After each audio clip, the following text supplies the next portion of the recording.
Well, everyone, here's the end of the school year. I started this year with a video about how we were going to orient this program, and I thought it would be neat to bookend the year with kind of a recap of what happened and also an announcement about what we're going to be doing next year. So, here we go. I went into this year with extremely measured expectations, very measured, frankly, low expectations. It's a pandemic, global political tensions are exploding, all sorts of negative storm clouds over everyone's heads. Um, Everybody knows how hard it's been, how weird it's been to live in the world right now. So how can one coach excellent performances, good productivity, and resilience through this while everyone has, if you excuse the World of Warcraft term, like a 16-month stamina debuff? I was certain this year was not going to be as cool or transformative as previous years, and I was totally okay with that. I came in with the mentality of just to not push students as hard as I usually do this year, just ride the energy, see how it goes, and accept the results. Uh, you know that meme that goes, our expectations for you were low, but holy bleep, the dude holding up the sign, I think it was in a sports context or something like that. But anyway, I think that applies here. But in the opposite way, is the level of output and the quality of the work that you've been doing is unprecedented. And it ended up being the students who pushed me harder than I've ever been pushed in the realm of education. I've learned a lot of things this year. You've given me the opportunity to learn to be an audio engineer primarily, but much more than that. Let me explain. So our expectations were low, but wow, did you? They should have been high, I guess, because you were up to the challenge of learning in this bizarre circumstance that we find ourselves in. So anyway, let me explain. I'm a bit of like a statistics and numbers guy. So I made charts to visualize what the output's been like this year. So in an average year, when we did like the live rock band thing, we would do about 10 to 12 songs per quarter, and maybe one or two originals in quarter two and quarter four, and then maybe 36-ish of those would be published. So I was thinking if we could do half of that, that would be great. Then we started a week later. The government gave us an extra week to prepare and get the cleaning supplies, put arrows on the ground, and obtain masks and PPE and stuff. And then it took me a week to recruit students to this new virtual program, so we didn't actually get going until October, because then there was a week of everybody figure out what to do, me get to know them and stuff, so we didn't actually start rolling tape until October, pressing record on GarageBand until October. So we were about a month late starting. So then I started thinking maybe a third of this year's usual output would be successful. Maybe we can get 10 songs done all year, do one a month, or a little bit more, I guess, about a 9-month year now. I thought that would be successful. I'd be happy with those results, and that would be a reasonable amount to expect from students. So after kind of doing a year-end look at the YouTube channel and the hand-in folder and my email inbox and the messenger inbox, the incomplete folder, the do not publish folder, and others, I saw that there was like a crazy amount of content in comparison to previous years, which I'd never really considered looking at it, comparing, because comparison is the death of joy, as the famous saying goes.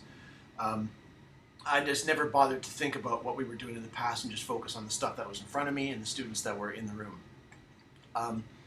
So I made charts with a 5-year average of output from students from 2015 to 2019, like a 5-year average of all the things that we did, and saw that there was, and compared that to what we did this year, and the results I saw were crazy. So in a moment I'm going to try to share the screen here. I'm recording this with Zoom, by the way.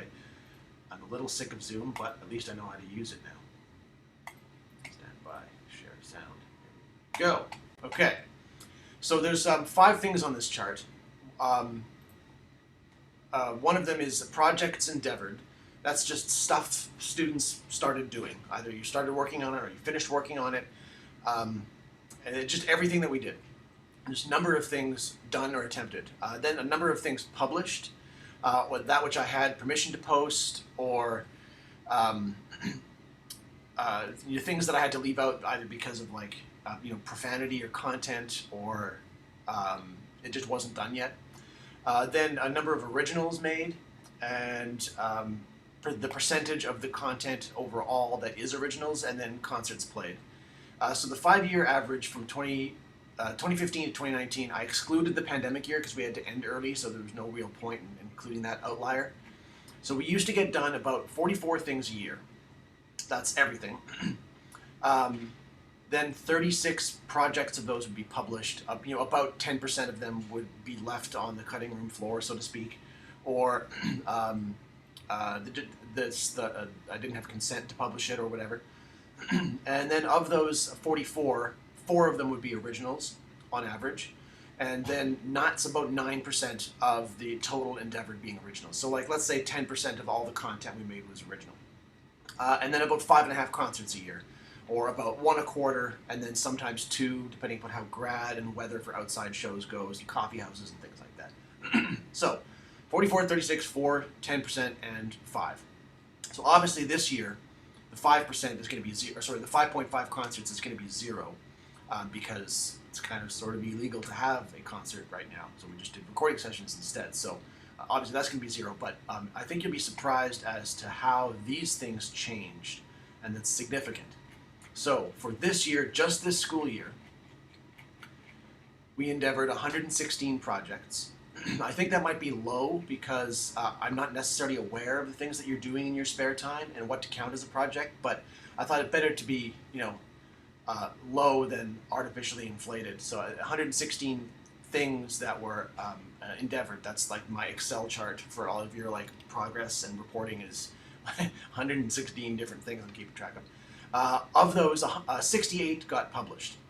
So in comparison to last year, 44 things endeavored, 116 things endeavored this year, 36 things published last year, 68 things published this year, and 26 of those being originals.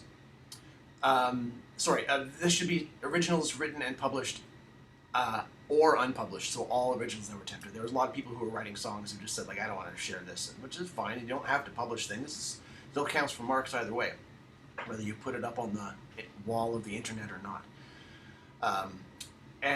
Most interestingly enough, 22.4% of all projects endeavored were original content.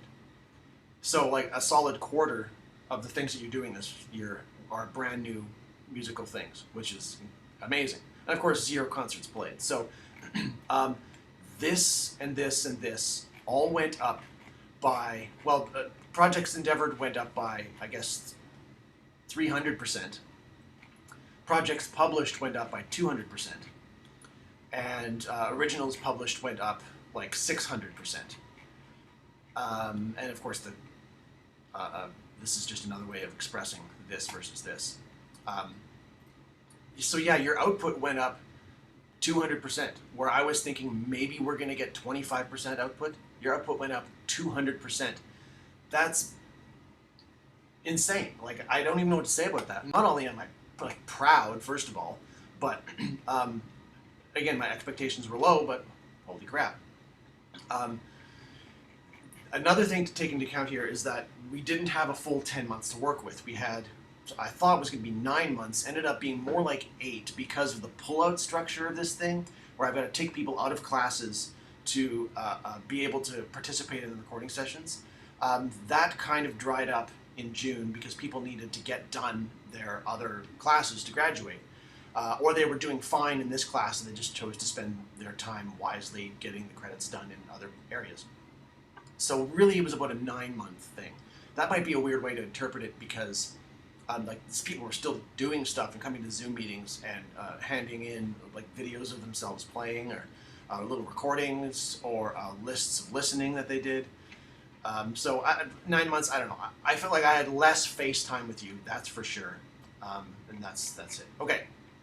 So up 200% in all categories. Originals up 600%. So what does this all mean? I'm not exactly certain what it means, but I'm going to take a speculation. The whole point of this virtual band thing this year was to adapt to the restrictions of the pandemic while still providing opportunities for meaningful experiences in music education to our student body, and I didn't really know what to do. It's not that there's like a template for this thing. It's like, oh, I'll just look up how to teach music during a pandemic to adults in a quarter system, and none of them know each other. You can't look that up.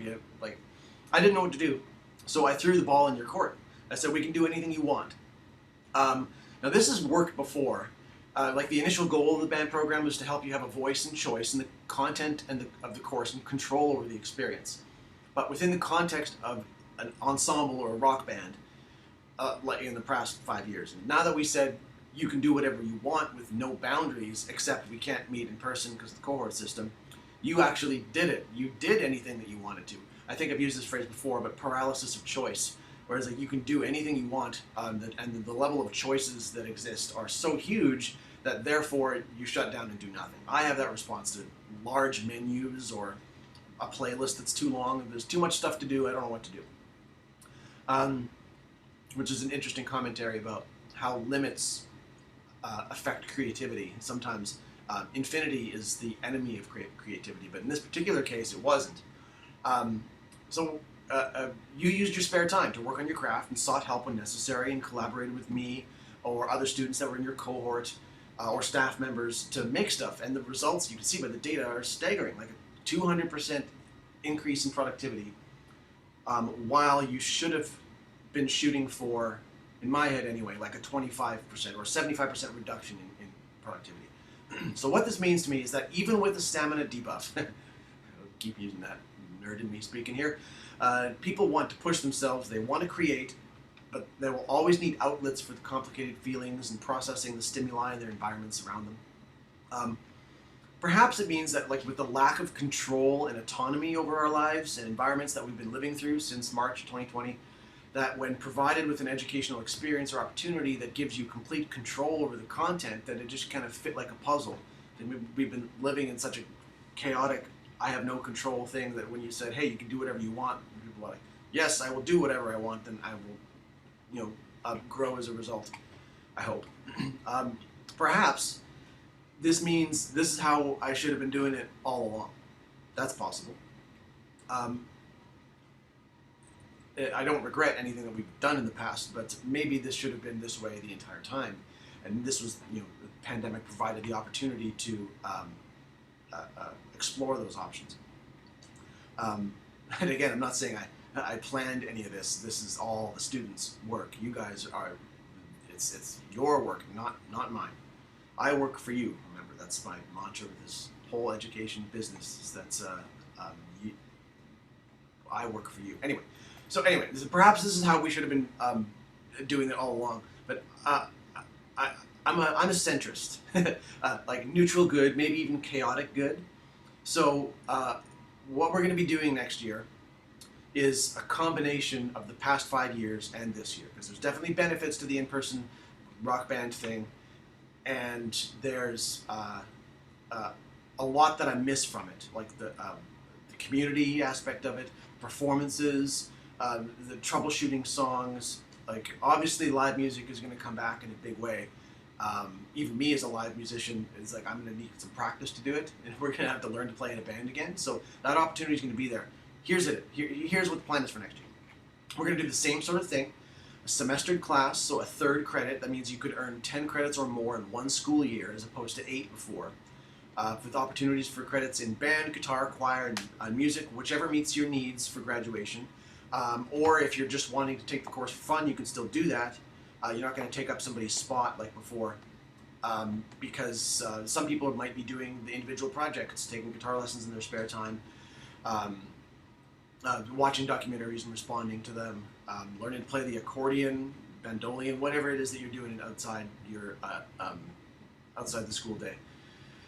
All taught outside the schedule with opportunities for solo recording sessions, private lessons, and night Zoom classes, although probably less of those next year, because it'll be less of a necessity for me to connect with you that way if I can have more than one person in the room at a time. But we'll see how that goes. Who knows what's going to happen with COVID. Maybe it's going to come back. Hope not. If it does, we're prepared. And now with pandemic restrictions lifting, group or duo rehearsals with other students, or with me, or with potentially our intern that's going to be coming in that you met on Zoom a couple of weeks ago, or group recording sessions and filming, like before. I'm not sure how partnering with Reyes is going to turn out next year, because we can do so much of the recording in-house now, be more flexible with it. It doesn't all have to end up being the big day, the pinnacle, critical date where everybody's got to be, on the ball and it's a deadline. Obviously, deadlines don't work. It's nice to have a deadline to practice with because it's a little bit of pressure, but pressure can create diamonds, but it could also create rubble. So, you got to take a measured approach with that. Anyway, if we don't end up going their way to Reyes, we can still lay stuff down here. We're covered. And most importantly, we can have concerts, coffee houses, jams, open mics, maybe a tour of collegiates and go and play in other shows elsewhere. Maybe we can have a Battle of the Bands thing on the front lawn. We can actually play live. So, long story short, more autonomy over the experience for you guys. More flexibility in terms of the schedule we can go.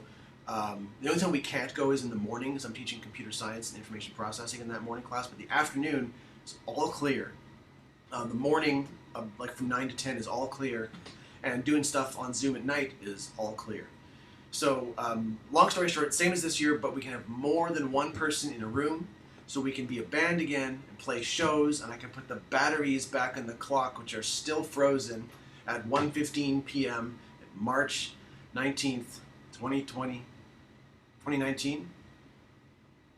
When the pandemic started, when we all went home, we took the batteries out of the clock, and I promised I'm not going to put the batteries back in until we can make music in this room again as a group.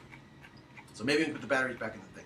Anyway, this has been the most amazing school year of my life, and it's taught me a lot about the resilience of human beings, even during a pandemic, even then when you should be taking it easy and sort of sleeping for a year. Y'all took this thing and ran with it, and it's bananas. And I want to say I've never worked harder than this. I've definitely worked hard my entire career, but this year was different because it was new. It was all new stuff. Figure out how to be an audio engineer, figure out how to align all the curriculums in your best interests. Record keeping was a lot trickier. Figuring out Zoom, recording on Zoom, communicating primarily over the internet. I've never worked so hard this year, but also have never really had something that I thought was going to go, low expectations, thought wasn't going to go as great as it used to, turn into something that you really dug into. That's been a serious source of joy for me. And I think I'm going to be forever grateful for that. And you've heard enough of me talk this year. There's the information. We're doing the same sort of thing next year, but opportunities for actually playing as a group. You can still get the third credit, which means you graduate more likely on time, and we can play shows like actual musicians instead of kind of hiding in this weird space and being isolated from each other. That's that. Now, this isn't necessarily a commentary on are the cohort restrictions going to go away. That hasn't been announced yet. It looks like it. But that's not official, so please don't take this as a thing. This is the plan for next year. I think it's going to go ahead, but if the government makes more restrictions and says cohorts still have to be there, then it's a different planning thing. So there's that. This has been an amazing school year. I love you all. Remember to give love each day, and Void's out.